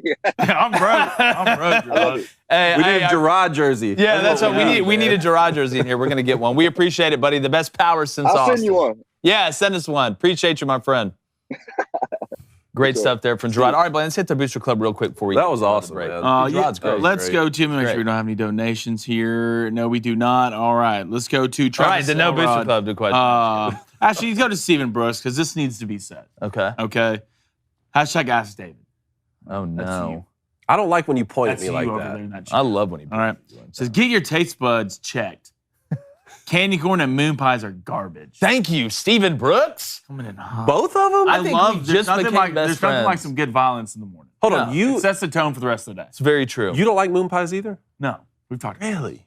Yeah, we did talk about this. Talk. You're First of eating all, I'm glad. I mean, this is weeks ago now. They're still talking about my No, taste look, buds. it's a big deal. Clearly, I leave an impression. Look, yeah, you upset a lot of people. Hold on. Candy. Ugh. I do still have it here. I do still have it here. Yeah, it's 7:30 in the morning and Yes. you're eating candy corn? Yes. What's his name? Stephen Brooks? Steven? It's for you, Steven. Oh, God, you look me in the eyes and for say, you. this is for you, Stephen. If I had a moon pie, I'd probably eat it for lunch. Oh. All right, let's go to Andrew. No. It's his last name. Wait, how's it spelled? N-O. Andrew, wow. no, baby. Andrew, yes. You love it. Anyone think this year is a phenomenal argument for the Big Ten and SEC to do away with divisions? You blow your chance for a back-to-back OSU, Michigan, and Tennessee UGA rematch in Atlanta. Look, you don't even need an excuse this year, okay? The only thing whenever anybody says, why would you get rid of divisions? Pretty simple. And I'm going to continue to say it, and I'll scream it from the mountaintops. I mean, give me a big conch shell to blow it and bring all the people in here, and I'll scream it from the mountaintops.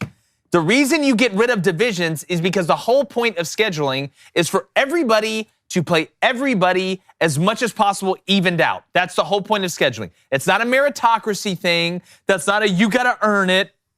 It's not, well, we want to set up the best matchups. SEC is a great example. Now that you're adding Texas and Oklahoma, you're going to have to go to a 9-game in-conference schedule instead of 8. God, I'm having a heart attack over here. Breathe. I know. Like John. You're fired up about divisions, Yeah, man. look, I don't want any division or divisions. So you have 9 teams in the SEC, right? Or excuse me, 16 teams in the SEC. You add the in-conference game schedule to make it go from 8 to 9. If you take away divisions, because divisions make you play certain teams, that's why you're in that division. You play more division teams than you do anything else because that's what it comes down to. You're trying to win your division. Without that, in a 40-year career, if you took away divisions in the SEC, you would play every team on the road and at home at least once in a 40-year career. Is that not the whole point of scheduling? It's the whole point, right? That's the goal. In my opinion, it's the goal. So it's not even looking at this year as an example because these teams did that. No, it's the overlying principle that every team would play every team home and away through a 40-year career because you're trying to make the game as fair as possible. The game will never be totally fair. Hell, life's not totally fair. But one way we can make it a little bit easier is take away divisions. # no division. As long as it doesn't interfere with rivalry games. That's another thing, too. I want to see Alabama and Auburn play last game of the season. You know, and another thing, too, is and Michigan and Ohio, what's so great about these games is not only are they the last game of the year, but you can't play an opponent twice. That's one thing that's interesting, you know, which is what I've always said about college football rivalries is you get one chance a year to beat that team. Now, with the playoff system, even with 4, it's not impossible. You know, we've seen Georgia and Alabama last year, you know, even though they were in opposite divisions. So how do you think that's going to play out when you get into a situation where Alabama and Auburn could potentially play 2 or maybe even, I mean, could it be possible to play 3 times in a year? If Look, there's I mean, a 12-team playoff and an SEC championship? We've almost seen it. Look, when you're adding teams to the playoff, you're increasing the chances you can play each other again. So I think that argument, while there is merit to it, and you're right, you know, I'm from a real world, not even philosophical sense, you're right, concretely right, is that when you add teams to the playoff, obviously the chances of Auburn playing Alabama again raise up. Or Georgia playing Tennessee again raise up. Hell, we may see Georgia play Tennessee in the national championship game this year if it falls right on the outside. But when it comes down to making sure you play your rivals, yes, I want to make sure I point that out. So, for example, the SEC, right, you have your 3 permanent rivals that you play. With 3 permanent rivals in a 9-game conference schedule without divisions, you would play every school home and away at least once through a 4-year career. You can keep the rivalries. Because, again, what team has more than 3 rivals? You got more than 3 rivals, it's not a rivalry. No, I get it. Yeah, you see what I'm saying? So that's a good thought. I don't want to eliminate Auburn and Alabama. And look, every rivalry is not created different. While LSU and Arkansas is a good rivalry, it's not Auburn-Bama. You know, hell, I don't think it's LSU-Bama. So there's some rivalries that may have to kind of fall to the side that aren't as big, but when those fall to the side, you're creating new matchups and new rivalries. Hell, you just had what? Texas A&M and Georgia play? You have Texas A&M and Georgia barely ever played. There's groups of teams in the SEC and in every conference that barely ever play each other that has divisions. So I think you're adding more than you're losing. Blonde, Did you say you're going to blow in a conch shell? Blow in a conch shell like the one Ron... Use Team Assemble? Yes. Or Lord of the Flies. Merman? Merman. It's Merman. All right, let's go to black lung, Pop. Spy Guy 024 # Ask Crane and Company. Which pro sports league should expand? If they should expand, which city and why? I like the idea of Memphis, Mexico City, and or Puerto Rico getting an MLB team. Look, Nashville needs a Major League Baseball team. That's where it stops and starts for me. Or that's where it starts and ends for me. Nashville needs what? Major League Baseball team. Really? You would pull for them over the Braves? Not over the Braves. Oh, hold on. Hold on. Let's get into the nitty-gritty here. We already talked about because I need answers. Yeah, you would. Well, I need answers. Yeah, y'all would. Both y'all would. I need answers. I'm a Braves fan. Okay. I would hope Nashville would do well. I want to be able to go to the game. Reed's never been to a Major League Baseball game. I don't want to go to the Sounds. Well, there's not going to be Nashville Sounds hate on the show today. I don't hate the Sounds, but I want to hear the sounds of a Major League Baseball. Love minor league baseball. I love minor league baseball, but I would much rather Nashville have a Major League Baseball team than a minor league baseball team. Look, I love cookies, but you know what else I'd like? I love cookies and ice cream. I want the top shelf. I want an ice cream cake, and I got one for my birthday. Okay. It's pretty good. Well, that went off the rails. Let's go to Heather Mama. All right, she wants to know, how can you be from Alabama? Okay. Here we go. How can you be from Alabama and not like moon pies? There we go. Mobile Mardi Gras Thank you, moon Heather pies Mama. are the best. One. I went to Thank you, Heather Mama. He went to South Alabama. I went to high school at Spanish Fort. It's one of those things. It's like this. You know, say you work at Pizza Hut for like 4 years. All right. At some point, there's going to be a day that comes where the smell of pizza nauseates you. You just don't like it because you're around it so much. You're around moon pies so much in Mardi Gras, you just can't do it. So much at Mardi Gras. See, that's your experience. That's your journey. I just don't like the way it tastes. You've never liked them. I've never liked them. I've Well, how do you never, know ever, more? Yeah. the first time I bit into a moon pie, you know what happened? I bit into it and I said, oh my gosh, I don't like this. So much sugar. You know what I think about both those excuses? That's what I mean, you can't trust a guy who likes candy corn, right? Oh, by the way, when's the soundboard bet? Do we not have a soundboard bet? We got to do a soundboard bet for fantasy before it's said and done. But let's get to trivia before we get to the break code. Let's get to hold trivia. on. Do you guys want Thursday trivia? Yes, I do. Not the This is my Saturday. favorite part of the day. All right, hold on. Oh, we got all access at 11:30, by the way, today, so make sure you check that out, Daily Wire Plus. Thursday trivia, boys. Here we go. Game day is going to be in Austin this week.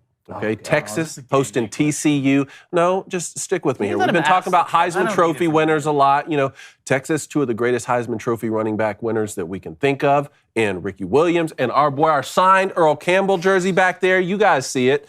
All right, so it got me thinking, how many programs have more Heisman Trophy winners than Texas does? And the answer is 11. There are 11 universities. How many does Texas have? Texas has 2. 2, okay. There are 11 universities Okay, that have 3 Heisman Trophy winners or more. okay. Okay? You have 2 minutes. You get 3 wrong answers. All right? So talk amongst yourself starting now. USC. Alabama. Yep. You said Bama? Mm-hmm. Notre Dame. Yes.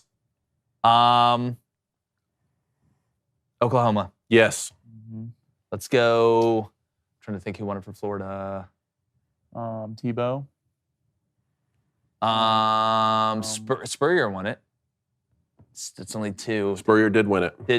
Who was the third? Was there a third that won it at Florida? Yes, and we've Danny Werfel? interviewed him. Danny Werfel. Yes, Let's give me Florida. Florida. Good. We talked through that one. We talked through that one. Good. We're my mouthing. Let's go look out West Coast. How many you said there were? So you've 11? gotten Oklahoma, Notre Dame, Southern Cal, Alabama, and Florida. There are 1, 2, 3, 4, 5, 6 programs Nebraska. left. Yes, Nebraska. Ohio State. Yes. Got to be SEC, right? Got to be SEC, right? All right, hold on. I'll give you an update. There is 1 more SEC, One more SEC. 1 more ACC, 1 more Big Ten. Texas A&M. No. Hold on. God, part of me wants to say South Carolina. How much time? I want to say LSU, but I'm trying to think. You have 1 minute. Yeah, Oklahoma, Notre Dame, Southern Cal, Alabama, Florida, Nebraska. Army. Army, yes. How did you get Army? I thought for sure that would be the one I'd have to help you with. All right, now, SC, you have 30 seconds. SEC, ACC, LSU. Big Ten. No LSU. Boys, I can't believe you're not getting this Tell one. me, say it again. I can't believe you're not getting this one. It's too easy. Huh? We said Bama. You said Bama. Yeah. 20 seconds. 20 seconds, boys. Think of the East, Blaine. Not even the SEC team. No, West. West. LSU. Auburn. Yes, Auburn, 3. You got 2 left. How much time? 8 seconds. 8 seconds. Give me the conferences. ACC. Clemson. Florida State. Florida State. That's it. Miami. Michigan. I knew it was Michigan. Come on. The Michigan disrespect here. All right, here's how it breaks down. Oklahoma, 7. Okay. 7, okay? 7? Notre Dame, 7. It's pretty good. The Buckeyes, 7. Southern Cal, 6. Alabama, 4, all with Nick Saban. Auburn with 3. Florida with 3. Florida State with 3. Michigan with 3. Nebraska with 3. And you got the Army pick Give me with some 3. on that one. I thought for sure. Miss Michigan. I thought I you guys know. would get all of them but Army. And you won't miss the rest of the show. If you want to watch it, remember, you can listen if you want to stay here. Head over to Daily Wire Plus. Become a member. Listen on Apple, Spotify, wherever you get your podcast. Subscribe. Leave a 5-star review and share it with your friends. I can't believe we missed Michigan. We'll be right back.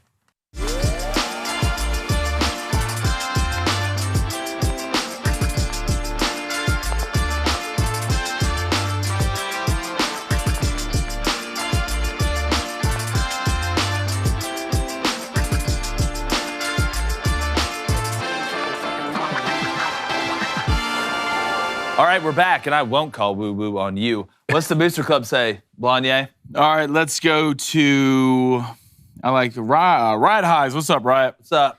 Hashtag Ask Crane and Conathan.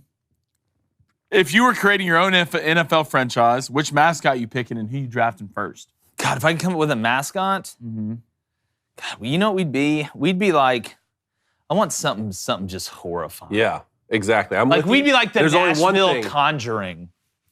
Sharks. It's got to be the Sharks. The Sharks? Gotta be the Sharks, man. What is more I mean, terrifying I don't than a hate that. shark? You can't call yourself the Great Whites, especially not The today. Nashville IRSs. That's the IRS. The Nashvilles, we just audited you. Yeah. The Nashville's we're gonna audit. The you. Nashville and audit. the mascots are just accountants. Yeah. with our green hats. Yeah, it's like nobody comes to the game. Like nobody's Obviously going to not watch be the Flaming audits. Dragons. The Flaming The Flaming Dragons, of course. No, I would like to be the Conjuring. I'm guessing. Yeah, and our that's- mascot would just be like two little girls in a hallway. That's holding scary. I hand don't do twins. stuff like that. that's But who you drafting first, though? Who am I drafting I think it's first? all time. All time. Wait, of all time ever? I'm guessing. Are we talking about If you're creating your own NFL franchise, of all time ever? Give me, you got to go quarterback. Mm-hmm. Give me,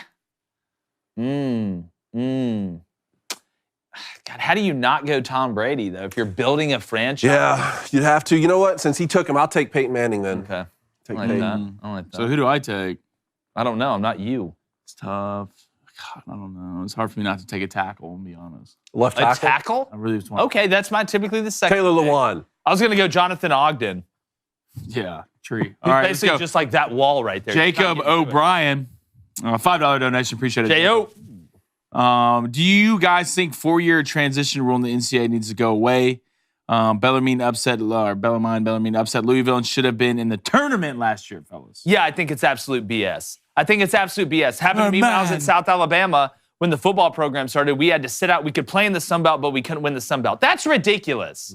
You're at a disadvantage. Like you're Bellarmine moving up. Like you are legitimately at a disadvantage.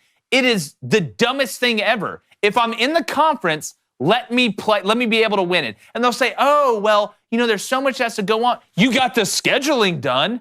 I'm playing the schedule." It's not like it's not like we're gonna not be able to go to the city where the conference championship's in. It's one of the dumbest things ever, and it's just another notch on the NCAA's dumbassness belt. Poison Alley says the Nashville Auditors. The Nashville Auditors. Auditors. And man. I was grounded. That is scary. Let's go to Travis Elrod. I don't know how this happened, but somehow helmets got brought up in the conversation.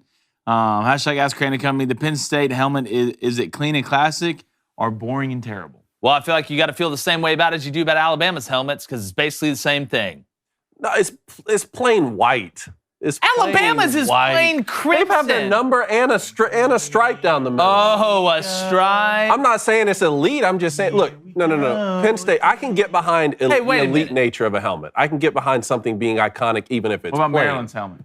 Maryland's Too much going there's, on. I'm 50-50 going on it. One, there's way too much going on. But it is also the state flag, which is pretty cool. But the state flag also has too much I don't going want on. the helmet to be like trying to figure out the Da Vinci Code when I look at it. I am not here to disrespect Penn State's helmet. I won't do it. I can get behind something being iconic. But it is still plain white, and it doesn't need to be in the top 5. Yeah, That's I don't my think it's point. top 5. There's It's no not top creativity. Top five, top There's no five. creativity. It's not top It's like, listen, you have a kid, they draw you something at school, you put it on the fridge. It's not good enough to go in the Smithsonian. All right? Let's just be honest about it. It's a fridge. It's a Sperry I fridge. drew in 3rd grade could have. You keep talking decent about this Sperry. It got brought up yesterday. It got brought up, so now it's kind of still in my head. So. In the chat it did? No, just in the studio it did. But it could get brought up. Dale Kamek says, Emperor Supreme Leader Blaine Patine. Hello, my son. Yes. How's your day been today? Will Blaine Patine ever come back? Or has he been just I don't know if it's replaced allowed. by Flaming Dragon? I'm Flaming Dragon Blaine Patine.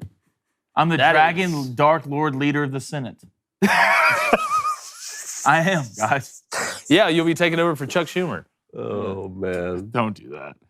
Let's go to M. Hutton. He said, I know he talked about this earlier, but he's like, USC defense might be bad, but their 2 best players and their linebackers are out right now. I understand that, but again, you do have to get attrition hits everybody. Now it doesn't hit everybody evenly, but USC was living off those turnovers early, which is great. You want to cause chaos and be chaotic for an offense and help lead them to turnovers. But USC, to me, even missing some key players, you look at depth. It's going to take Lincoln some time, but I think overall talent and ability, I just don't think the defense is normally what we see out of USC, and that's just how it's going to be this year.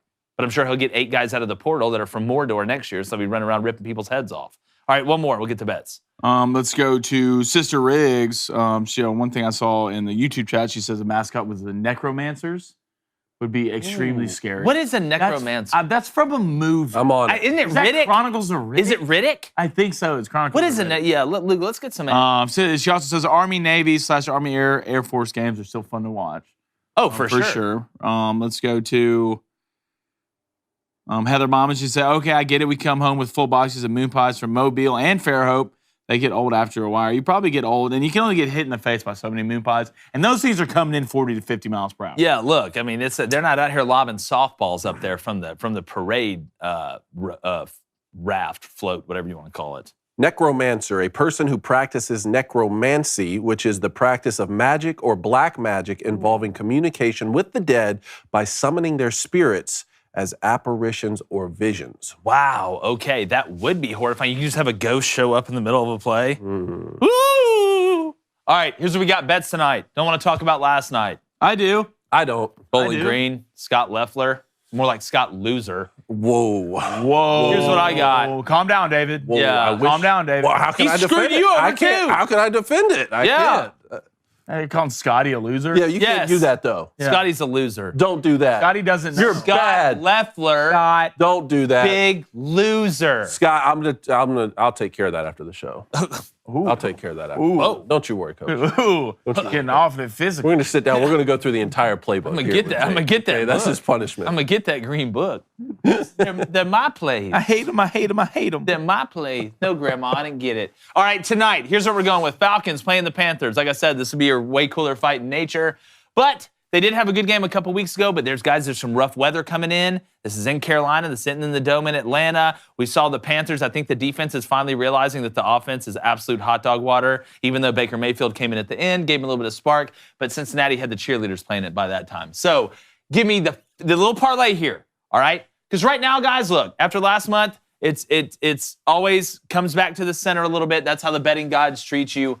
I'm trying to fix that. The book's almost done. Give me the Falcons money line. The under at 52.5, and Tyler Algiers over 39.5 rushing yards. I know Cordell Patterson's back, but Tyler Algiers continues to run the ball so well, and that's who the Falcons are. They're run to pass, not just from Tyler Algiers, Marcus Mariota too. Play action, take a shot. Shot downfield. London Bridge is falling down into the end zone because he's a baller like they thought he was. So that's going off at plus 320. Would be huge.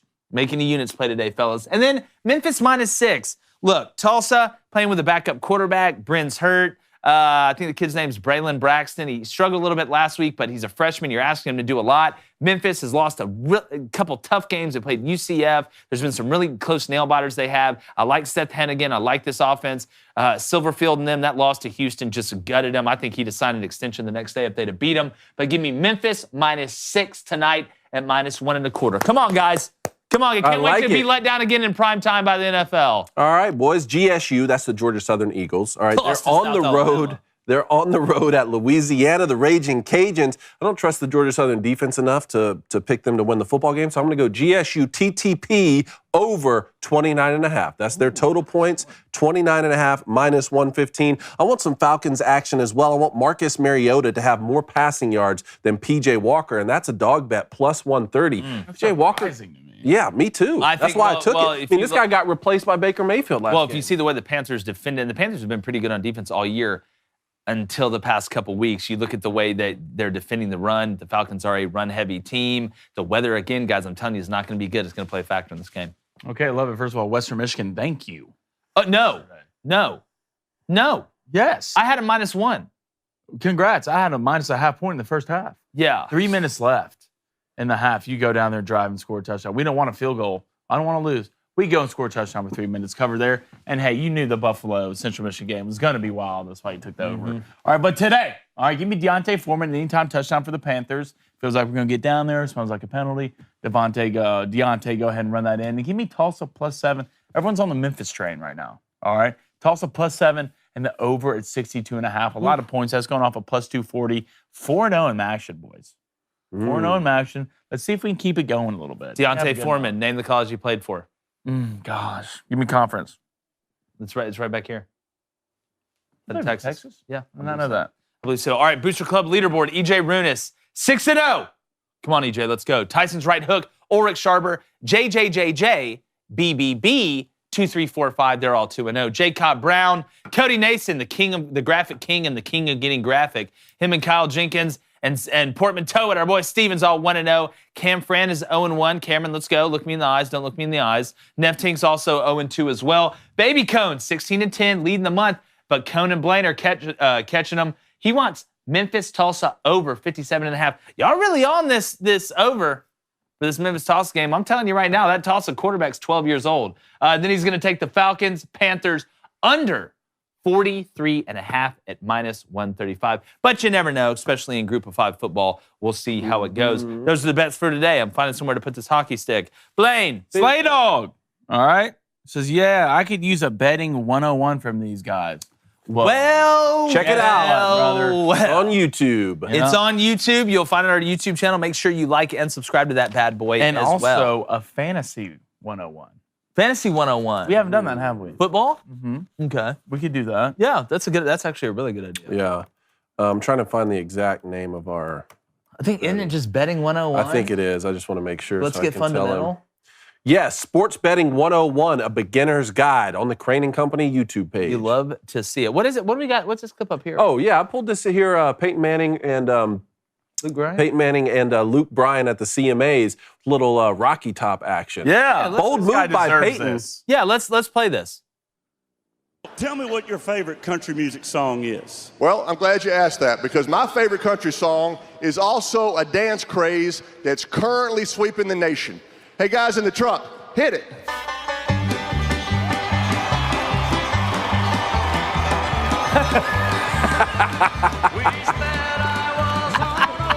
If you're on the audio, this dude's tap dancing.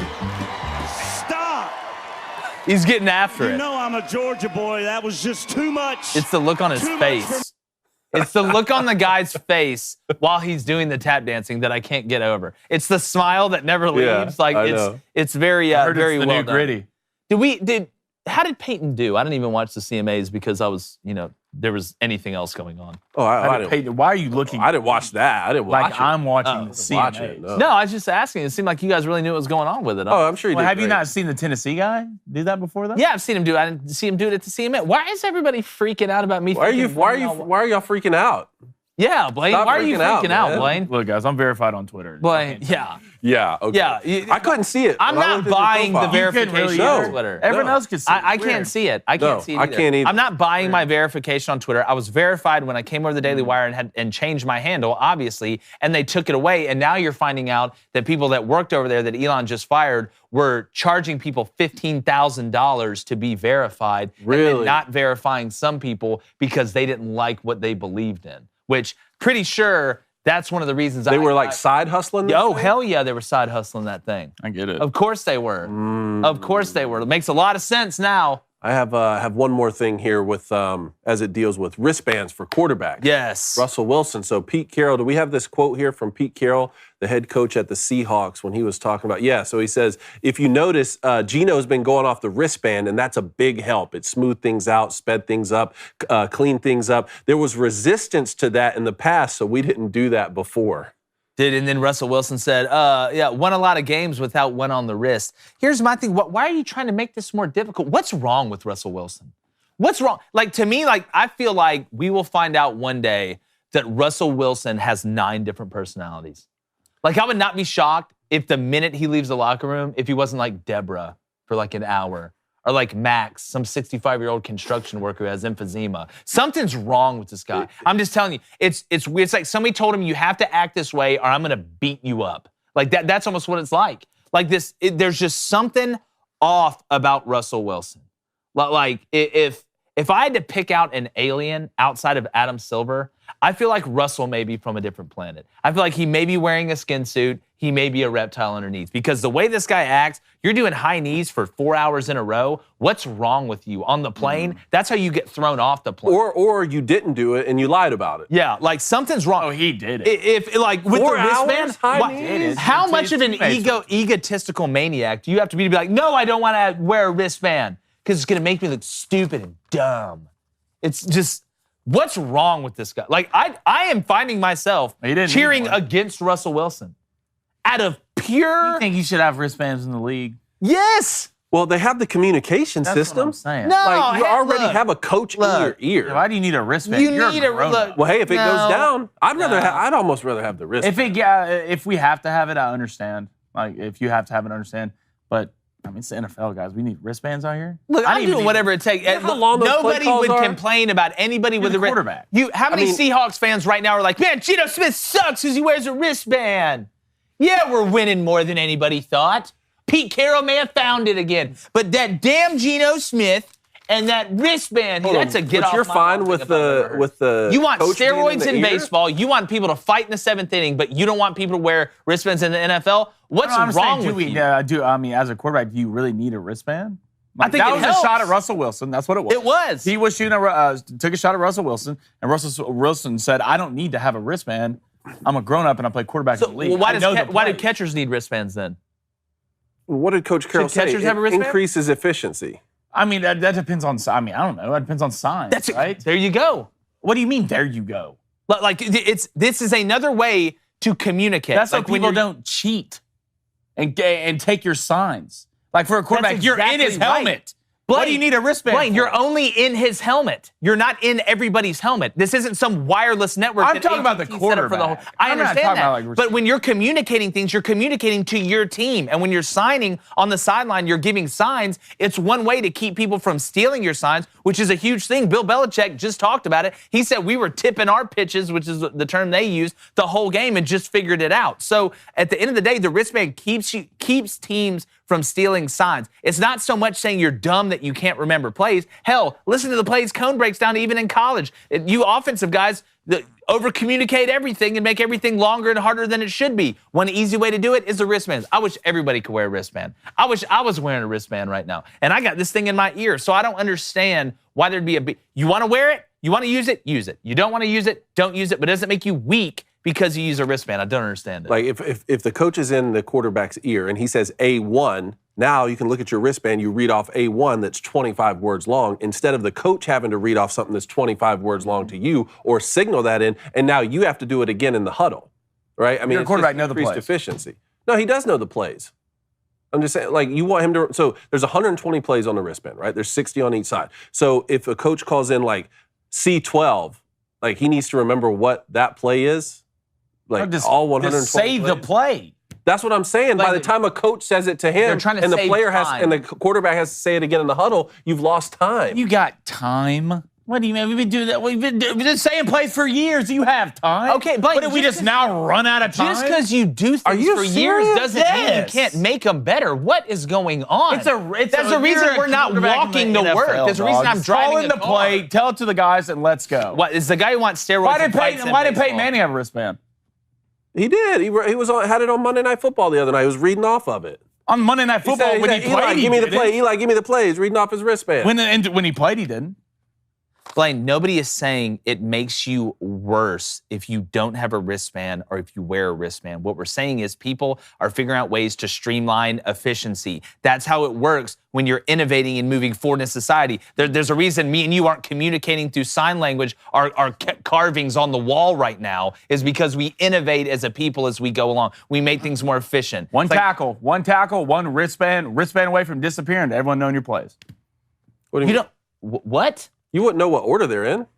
Well, depending on what's the wristband going to say? The wristband's going to say A1, A2, A3, A4, A5. And then It's you have probably gonna be then a you have C, then you have matrix, like D, the and all the catchers. plays Okay. next to it. It's not. They're not drawn up like this thing over here. Yeah. So you think it's easier to remember A1, all right? The A1, A2, A3, A4, B2, B1, whatever it is, than to get the play called out to you. For the quarterback to You're not remembering it. Yeah, it's this. All I'm isn't a saying is memory. like the coach is saying C19 in his ear. And now you go and you read Boom. off. All right, here we go, guys. Here's now, if the play were just boom, as here's long the as play. 43 trap, I agree with you. Like, hey, 43 trap. All right, now I call in the huddle, 43 trap. there's no I mean, place for well, it's like this one over here, 12 personnel, right wing, you return, waggle, 117 brick, Z stud, X over. Why would you want to Let's go. say that twice when you could say it once and the other play you're saying it is C19? Yeah, it's just streamlining efficiency. But you can streamline efficiency. Make sure you like and subscribe. Appreciate you guys joining us. Go over, check out that merch as well. We got an all access day from 11:30 to 12:30. I think everybody will really enjoy. We get to talk more. I mean, we're the same people every day. So at the end of the day, it should be a good time. And make sure you get one of the badges as well. And like the chances of there not being rain tonight in the Falcons-Panthers game, please under. Is it supposed to rain? Yeah, it's supposed to be terrible weather. We're going, gone.